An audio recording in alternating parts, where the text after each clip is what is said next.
70 seat पे तो हम लड़े ही थे, उससे कम का तो सवाल ही नहीं है, उससे हम ज्यादा का लड़ेंगे। सीएम डिप्टी सीएम का निर्णय टेबल पे बैठ के होता है ना, हवा में हेलीकॉप्टर में बैठ के तो नहीं ना होता है। कोई ऐसा तो संविधान नहीं ना बन गया है, कोई बदलाव नहीं ना हो गया कि मुसलमान खाली वोटे देगा और सीएम डिप्टी सीएम नहीं बनेगा। बिहार विधानसभा चुनाव में अब करीब करीब 1 साल से भी कम का वक्त बचा है, लेकिन उससे पहले आरजेडी और जेडीयू के बीच सीट बंटवारे से लेकर कई मुद्दों पर अब आमने सामने जैसी स्थिति जो है बन गई है। हमारे साथ इस वक्त कांग्रेस के बिहार प्रभारी शहनवाज आलम हैं।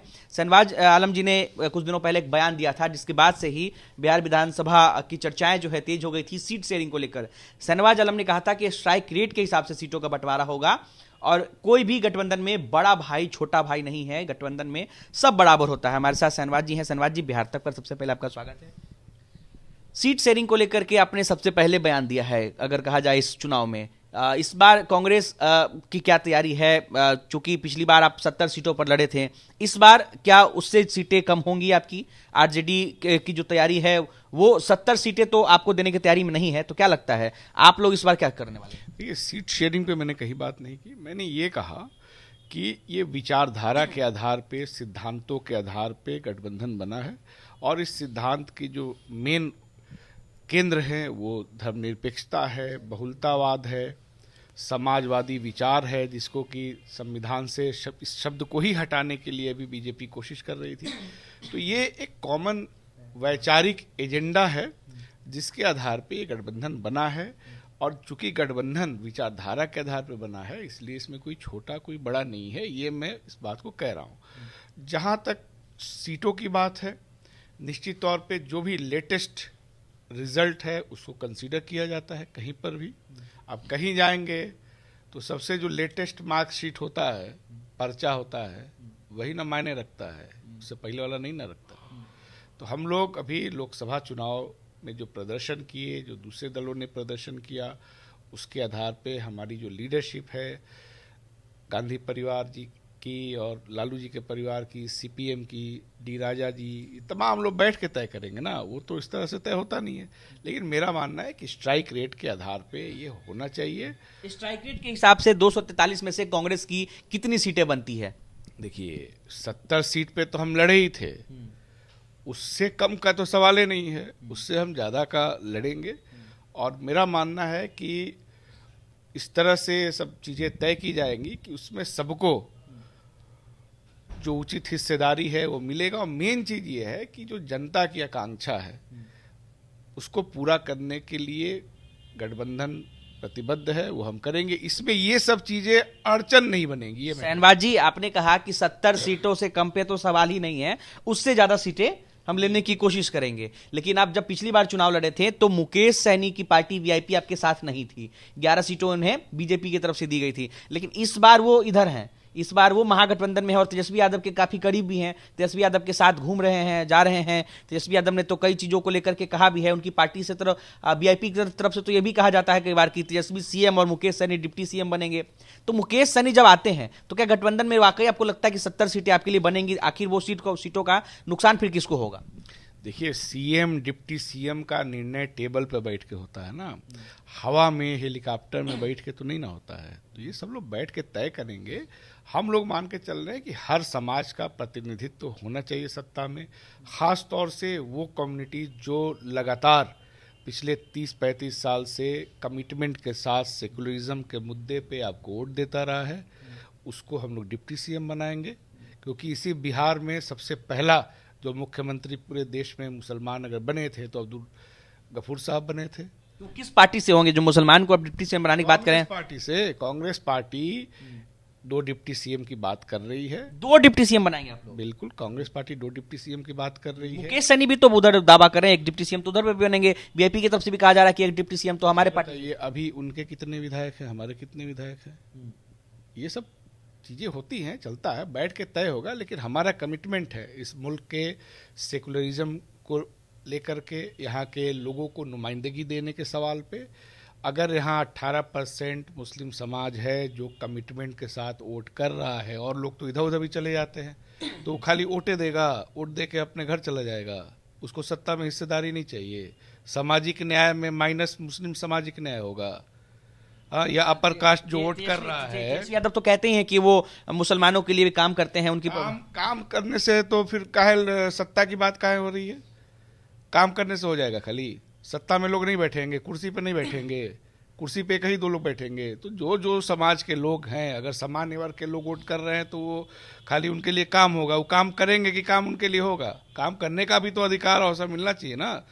तो इसीलिए हम लोग कह रहे हैं कि 2 डिप्टी सीएम जो एक सामान्य जाति से होंगे और एक अल्पसंख्यक समुदाय से, जो लगातार वोट करता रहा है अपने कमिटमेंट के साथ, वो सिर्फ किसी को हराने के लिए वोट नहीं करेगा ना, उसका भी तो हक बनता है। कोई ऐसा तो संविधान नहीं ना बन गया है, कोई बदलाव नहीं ना हो गया कि मुसलमान खाली वोटे देगा और सीएम डिप्टी सीएम नहीं बनेगा। ऐसा लगता है कि आरजेडी जो है वो मुसलमान को हिस्सेदारी नहीं दे रही है? जब हम ये कहाँ कह रहे हैं, तो आप लोग कह रहे हैं ना। मैं ये भी कहा कि गठबंधन बनेगा, उसमें जितने भी अलायंस हैं, ठीक है, वो आपस में बैठ के तय करेंगे कांग्रेस पार्टी के तरफ से। क्योंकि ये 2 कम्युनिटीज का जो रिश्ता है वो कांग्रेस पार्टी के साथ बहुत अटूट रिश्ता रहा है और उनको हिस्सेदारी मिलनी चाहिए। किसी भी आधार पे अगर आप इसको देखेंगे तो उसको क्यों नहीं मिलना चाहिए? क्या ऐसा माहौल बन गया है किसी को वोट देगा, वो बनेगा नहीं कुछ? अच्छा, अभी जब 17 महीने के लिए तेजस्वी यादव की सरकार आई थी, आप लोग सरकार में थे, तो आपको ऐसा लगता है कि मुसलमानों को उस वक्त उस सरकार में हिस्सेदारी मिली थी जितनी मिलनी चाहिए थी, या फिर नहीं मिली थी? क्या आपकी? मैं अतीत की बात नहीं करूंगा, भविष्य की बात हम करेंगे। प्रियंका गांधी जी ने अभी संसद में इस बात को कहा कि देश भविष्य के बारे में सोचे, भविष्य की बात करे। पीछे बहुत, आप राहुल जी इस बात को कहते हैं कि रियर ग्लास में देख के आप आगे गाड़ी नहीं ना चला सकते हैं, कि पीछे देखते रहे और आगे गाड़ी चलाएंगे तो गाड़ी तो लड़ जाएगा ना। तो बिहार को अतीत से बाहर निकालना है, अतीत की चीजों से बाहर निकले, भविष्य की तरफ देखे। अभी आपका राज्य का क्या छवि बन गया है? लेबर स्टेट कहा जाता है। कहीं कुछ बड़ा फैक्ट्री बनेगा कर्नाटक में, कश्मीर में, दिल्ली में, तो लेबर कहाँ से जाएगा? सब लेबर बिहार से जाएगी। इसलिए अब ट्रेनों का नाम देख लीजिए ना, किस तरह का नाम है आपके यहाँ। ये क्या बताए, तो पलायन एक्सप्रेस है सब। हर ट्रेन में बैठ जाइए जो दिल्ली बम्बई जाता है, तो आपको हर डिब्बा में 10-20 आदमी नया मिल जाएगा जो पहली बार जा रहा है। कोई तमिलनाडु का आदमी, पंजाब का आदमी आके खगड़िया सुपौल में मजदूरी कर रहा है। तो इस सब चीज़ों से बाहर निकलना पड़ेगा। पलायन उन राज्यों में हो रहा है, वहाँ लोग जा रहे हैं जहाँ कांग्रेस मजबूत है, और उस राज्य से जा रहे हैं, वो यूपी हो या बिहार हो, जहाँ पिछले 30-35 साल से कांग्रेस पार्टी की पूर्ण बहुमत की सरकार नहीं है। तो ये जो छोटी छोटी चीज़ें हैं, इससे बाहर निकल के भविष्य की तरफ बिहार को देखना पड़ेगा। ये आपने ये बात कही, और जब आपको याद होगा, आपने पिछली बार जब कहा था, जब आपने इस बात की मांग उठाई थी कि गठबंधन में कोई छोटा बड़ा भाई नहीं है, स्ट्राइक रेट के हिसाब से सीटों का बंटवारा होगा, तो आरजेडी की तरफ से यह साफ कहा गया था कि लोकसभा चुनाव में कांग्रेस बड़ा भाई है और कांग्रेस के नेतृत्व में आरजेडी चुनाव लड़ती है, लेकिन विधानसभा में तेजस्वी यादव ही ड्राइविंग सीट पर होंगे, तेजस्वी यादव ही बड़े भाई हैं, यहां पर कांग्रेस को तेजस्वी यादव के साथ चलना होगा। इससे कौन डिनाई कर रहा हो? तो सही बात है। हम तो कह रहे हैं ना कि मुख्यमंत्री पे तो हम कह ही रहे हैं कि लालू जी के परिवार का दावा बनता है, डिप्टी सीएम की हम बात कर रहे हैं, तो जाहिर सी बात है यहाँ पे एक मजबूत पार्टी तो है। क्या लगता है कि डिप्टी सीएम को लेकर के विवाद होगा? क्योंकि मुकेश सहनी की तरफ से भी तो दावा किया जा रहा है। कितने डिप्टी सीएम आप लोग बनाएंगे? अगर 2 डिप्टी सीएम आप बनाए, 1 डिप्टी सीएम खुद बन जाए। के चलता हूँ और सारे लोग इस बात को मानते हैं कि आरजेडी एक सेकुलर पार्टी है, ये सेकुलर अलायंस है। ये अलायंस सेकुलरिज्म के सिद्धांत पे बना है, तो उसमें किसी को भी मुसलमानों के डिप्टी सीएम बनने से तो दिक्कत नहीं हो सकती। कोई सांप्रदायिक लोग तो है नहीं, कोई सांप्रदायिक पार्टी तो है नहीं है।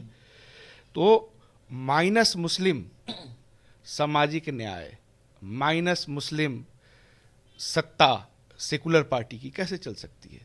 तो अगर कांग्रेस पार्टी कह रही है कि हम मुस्लिम डिप्टी सीएम देंगे और सामान्य वर्ग से डिप्टी सीएम देंगे, तो सेकुलरिज्म के सिद्धांत में, समानता के सिद्धांत में यकीन रखने वाले किसी व्यक्ति को इस पे आपत्ति नहीं हो सकती है। हमारा प्रदर्शन है ना, हमारे कितने विधायक हैं, और जिनकी आप बात करें उनके कितने विधायक हैं।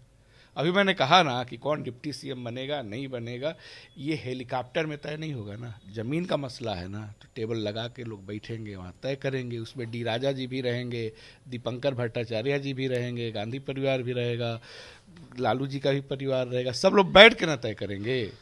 एक तरफा अपना मानने नहीं ना होगा।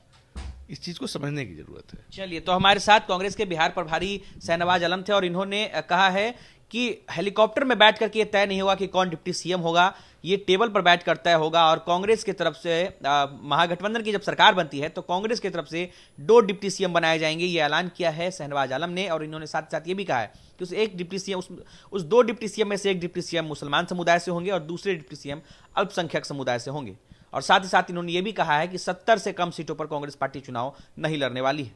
अनिकेत कुमार, बिहार तक, पटना।